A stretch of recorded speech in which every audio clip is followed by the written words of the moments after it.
Hi dear friends, ಹೇಗಿದ್ದೀರಾ? ಎಲ್ಲ ಚೆನ್ನಾಗಿದ್ದೀರಾ ಅಲ್ವಾ? Welcome back to my channel Ambika's recipe garden. ಇವತ್ತು ನನ್ನ ರೆಸಿಪಿ ಗಾರ್ಡನಲ್ಲಿ ನಮ್ಮ ಕುಂದಾಪುರದ ಶೆಟ್ಟಿ ಲಂಚ್ ಹೋಮ್ ಸ್ಟೈಲಲ್ಲಿ ನಾನಿವತ್ತು ಚಿಕನ್ ಗೀ ರೋಸ್ಟ್ ಮಾಡ್ತಾಯಿದ್ದೇನೆ. ಇದು ಶೆಟ್ಟಿ ಲಂಚ್ ಹೋಮಿನ ಒಂದು ಅಥೆಂಟಿಕ್ ಆದಂಥ ಅದೇ ಸಿಗ್ನೇಚರ್ ರೆಸಿಪಿ ಅಂತ ಹೇಳ್ಬೋದು. ಇದನ್ನು ಮಾಡಲಿಕ್ಕೆ ನಾನು ಒಂದು ಬೌಲಲ್ಲಿ ಬಿಸಿ ನೀರನ್ನು ತಗೊಂಡಿದ್ದೇನೆ. ಹಾಗೆ ಒಂದು 6ರಿಂದ 7 ಬ್ಯಾಡಿಗೆ ಮೆಣಸು, ಅದೇ ರೀತಿ ಗುಂಟೂರು ಮೆಣಸು ಖಾರಕ್ಕೆ ಇವೆರಡನ್ನು ನಾನು ನೆನೆಸ್ಕೊಳ್ತಾ ಇದ್ದೇನೆ. ಇದು ನೀಟಾಗಿ ನೆನೆಬೇಕು. ಹಾಗೆ ಒಂದು ಬೌಲಲ್ಲಿ ನಾನು ಒಂದು ಅರ್ಧ kg ಆಗುವಷ್ಟು ಚಿಕನನ್ನು ನೀಟಾಗಿ ವಾಶ್ ಮಾಡಿ ತಗೊಂಡಿದ್ದೇನೆ. ಸೊ ಅದಕ್ಕೆ ನಾನು ಸ್ವಲ್ಪ ಸಾಲ್ಟನ್ನು ಆ್ಯಡ್ ಮಾಡ್ಕೊಳ್ತಾ ಇದ್ದೇನೆ. ಹಾಗೆ ಟರ್ಮರಿಕ್ ಪೌಡರನ್ನು ಹಾಕ್ಕೊಳ್ತಾ ಇದ್ದೇನೆ. ಅದರ ನಂತರ ಒಂದು 2ರಿಂದ 3 ಸ್ಪೂನ್ ಆಗುವಷ್ಟು ನಾನು ಮೊಸರನ್ನು ಇಲ್ಲಿ ಆ್ಯಡ್ ಮಾಡ್ಕೊಳ್ತಾ ಇದ್ದೇನೆ. ಹಾಗೆ ಜಿಂಜರ್ ಗಾರ್ಲಿಕ್ ಪೇಸ್ಟ್ 1 ಸ್ಪೂನ್ ಆಗುವಷ್ಟು, 1ರಿಂದ 1.5 ಸ್ಪೂನ್ ಇದೆ ಜಿಂಜರ್ ಗಾರ್ಲಿಕ್ ಪೇಸ್ಟನ್ನು ಇಲ್ಲಿ ಹಾಕ್ಕೊಳ್ತಾ ಇದ್ದೇನೆ. ಇದಾದ ನಂತರ ಒಂದು ಅರ್ಧ ಲಿಂಬುವನ್ನು ನಾನಿಲ್ಲಿ ಯೂಸ್ ಮಾಡ್ತಾ ಇದ್ದೇನೆ, ಲಿಂಬು ರಸವನ್ನು. ಸೊ ಸ್ವಲ್ಪ ಕಾಶ್ಮೀರಿ ಚಿಲ್ಲಿ ಪೌಡರನ್ನು ಹಾಕ್ಕೊಳ್ತಾ ಇದ್ದೇನೆ. ಇದು ಕಲರಿಗೆ ತುಂಬ ಚೆನ್ನಾಗಿ ಬರುತ್ತೆ, ಗ್ರೇವಿ ಕಲರ್. ಹಾಗಾಗಿ ಕಾಶ್ಮೀರಿ ಚಿಲ್ಲಿ ಪೌಡರನ್ನು ಆ್ಯಡ್ ಮಾಡ್ತಾ ಇದ್ದೇನೆ.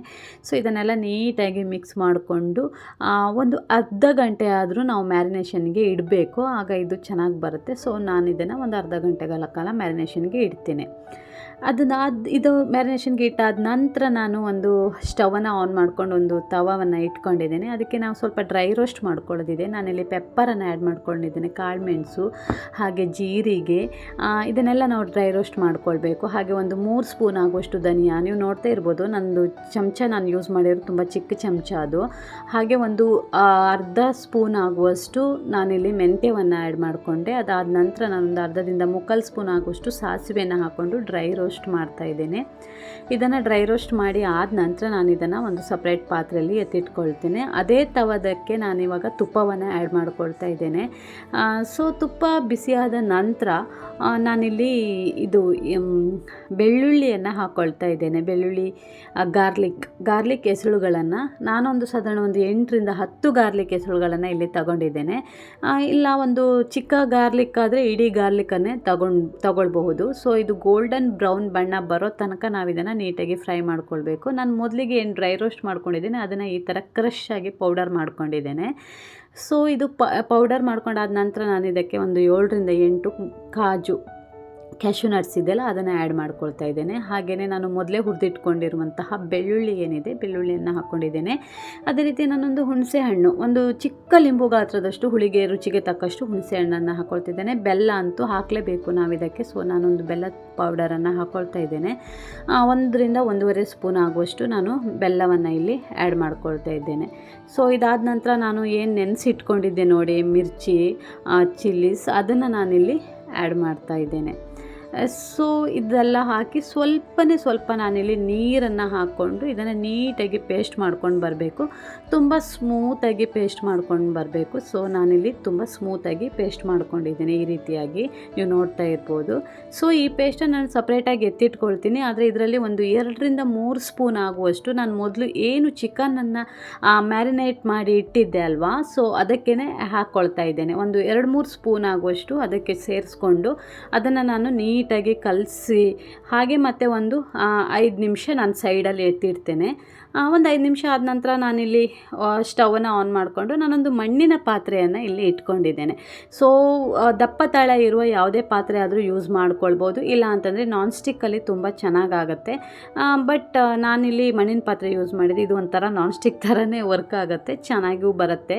ಸೊ ಇದು ಕಾದಿದೆ. ನಾನಿಲ್ಲಿ ಬಟರನ್ನು ಹಾಕ್ಕೊಳ್ತಾ ಇದ್ದೇನೆ, ಬೆಣ್ಣೆಯನ್ನು. ಆ್ಯಕ್ಚುಲಿ ಗೀ ರೋಸ್ಟಿಗೆ ಟೇಸ್ಟ್ ಆಗೋದು ಬಟರ್, ಬರೀ ತುಪ್ಪಕ್ಕಿಂತ ಬಟರ್ ಹಾಕ್ಕೊಳ್ಬೇಕು. ನಾನು ಎರಡನ್ನೂ ಮಿಕ್ಸ್ ಮಾಡ್ಕೊಂಡಿದ್ದೇನೆ, ಬಟರನ್ನು ಆ್ಯಡ್ ಮಾಡ್ತಾಯಿದ್ದೇನೆ, ಹಾಗೆ ತುಪ್ಪವನ್ನು ಸಹ ಹಾಕ್ಕೊಳ್ತಾ ಇದ್ದೇನೆ. ಸೊ ಇದು ತುಂಬ ಟೇಸ್ಟಿಯಾಗಿ ಬರುತ್ತೆ, ಎರಡನ್ನೂ ಸಹ ನಾವು ಮಿಕ್ಸ್ ಮಾಡಿಕೊಂಡಾಗ. ತುಪ್ಪ ಕಾದಿದೆ, ಹಾಗಾಗಿ ನಾನಿಲ್ಲಿ ಮ್ಯಾರಿನೇಷನ್ ಮಾಡ್ಕೊಂಡು ಇಟ್ಟಿರುವಂತಹ ಚಿಕನ್ ಇದೆಯಲ್ಲ ಅದನ್ನು ನಾನಿಲ್ಲಿ ಹಾಕ್ಕೊಳ್ತಾ ಇದ್ದೇನೆ. ಸೊ ಇದನ್ನು ನೀಟಾಗಿ ನಾವೀಗ ಬಾಯ್ಲ್ಡ್ ಮಾಡ್ಕೊಳ್ಬೇಕು ಚಿಕನನ್ನು. ಆಲ್ಮೋಸ್ಟ್ ಒಂದು 80-90% ನಮಗೆ ಇದರಲ್ಲಿ ಚಿಕನ್ ಫ್ರೈ ಆಗಬೇಕು, ಚಿಕನ್ ಎಲ್ಲ ಬೇಯಬೇಕು ನೀಟಾಗಿ. ಒಂದು ಪಾತ್ರೆ ಕ್ಲೋಸ್ ಮಾಡಿ ನಾವೊಂದು 15ರಿಂದ 20 ನಿಮಿಷ ನೀಟಾಗಿ ನಾವು ಇದನ್ನು ಫ್ರೈ ಮಾಡ್ಕೊಳ್ಬೇಕು. ಸೊ ಮಸಾಲೆನೂ ಫ್ರೈ ಆಗುತ್ತೆ, ಅದೇ ರೀತಿ ಚಿಕನ್ ಕೂಡ ಇಲ್ಲಿ ಫ್ರೈ, ಆ ತುಪ್ಪದಲ್ಲೇ ಚಿಕನ್ನು ಫ್ರೈ ಆಗಬೇಕು. ಸೊ ಇದು ಫ್ರೈ ಆದ ನಂತರ ನೀವು ಆಲ್ಮೋಸ್ಟ್ ಈಗ ನೋಡ್ತಾ ಇರ್ಬೋದು, ಒಂದು 10-15 ನಿಮಿಷ ಬಿಟ್ಟ ನಂತರ ನಂತರ ಈ ಥರ ಬಂದಿದೆ. ಇದು ನೀಟಾಗಿ ಫ್ರೈ ಆಗಿದೆ.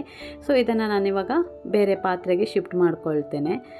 ಸೊ ಇದು ಎತ್ತಿಟ್ಕೊಂಡಾದ ನಂತರ ನಮಗೆ ಇದೇ ಪಾತ್ರೆಯೇ ನಾವು ಯೂಸ್ ಮಾಡ್ಕೊಳ್ಬಹುದು ಗ್ರೇವಿಗೆ. ಸೊ ನೋಡಿ ಈ ಥರ ಇದೆ ಅಲ್ವಾ, ಇದರಲ್ಲಿ ನಾವು ಗ್ರೇವಿ ಮಾಡಬೇಕು. ಇನ್ನು ನಾನು ಆಲ್ರೆಡಿ ರುಬ್ಬಿ ಇಟ್ಕೊಂಡಿದ್ದೆ ಅಲ್ವಾ ಮಸಾಲೆ, ಅದನ್ನೇ ನಾನು ಇದಕ್ಕೆ ಹಾಕ್ಕೊಳ್ತಾ ಇದ್ದೀನಿ. ಸ್ವಲ್ಪ ಮಸಾಲ ನಾನು ಚಿಕನ್ ಮ್ಯಾರಿನೇಷನ್ಗೆ ಹಾಕಿದ್ದೆ, ಸ್ವಲ್ಪ ಮಸಾಲವನ್ನು ನಾನು ಎತ್ತಿ ಸಪ್ರೇಟಾಗಿ ಇಟ್ಕೊಂಡಿದ್ದೆಲ್ಲ ಆ ಮಸಾಲವನ್ನು ನಾನಿಲ್ಲಿ ಆ್ಯಡ್ ಮಾಡ್ತಾ ಇದ್ದೇನೆ. ಸ್ವಲ್ಪ ನಾನಿಲ್ಲಿ ನೀರನ್ನು ಸಹ ಸೇರಿಸ್ಕೊಳ್ತಾ ಇದ್ದೇನೆ.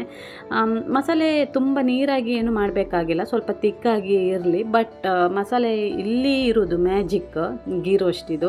ಯಾಕಂತಂದರೆ ಈ ಮಸಾಲೆ ಸರಿಯಾಗಿ ಕುದಿಬೇಕು. ಮಸಾಲೆ ಏನಾದರೂ ಸರಿಯಾಗಿ ಕುದಿಲಿಲ್ಲ ಅಂತಂದರೆ ಗೀ ರೋಸ್ಟ್ ಟೇಸ್ಟ್ ಬರೋದೇ ಇಲ್ಲ, ಅದು ಒಂಥರ ಹಸಿ ವಾಸನೆ ಹಾಗೇ ಇರ್ತದೆ.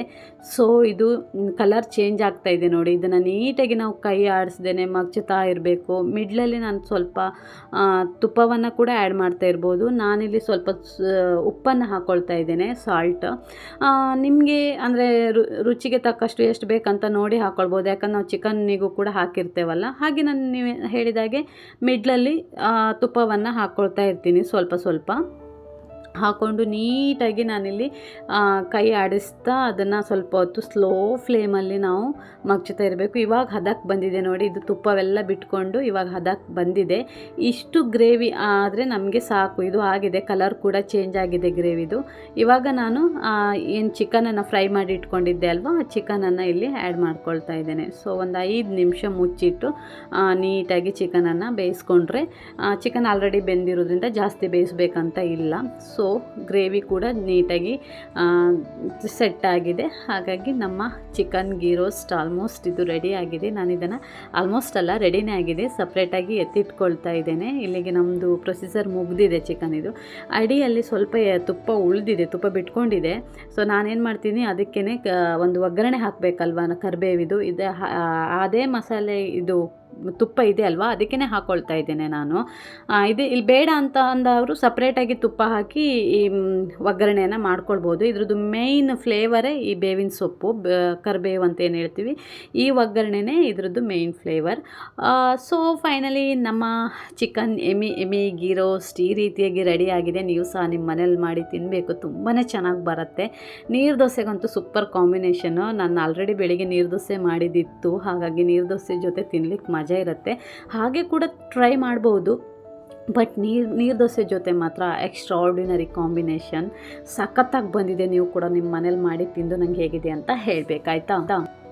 ಈ ನನ್ನ ರೆಸಿಪಿ ನಿಮ್ಗೆ ಇಷ್ಟ ಆದರೆ ನನ್ನ ಚಾನಲನ್ನು ಲೈಕ್ ಮಾಡಿ, ಶೇರ್ ಮಾಡಿ, ಸಬ್ಸ್ಕ್ರೈಬ್ ಮಾಡಿ, ಅದೇ ರೀತಿ ಸಪೋರ್ಟ್ ಮಾಡಿ.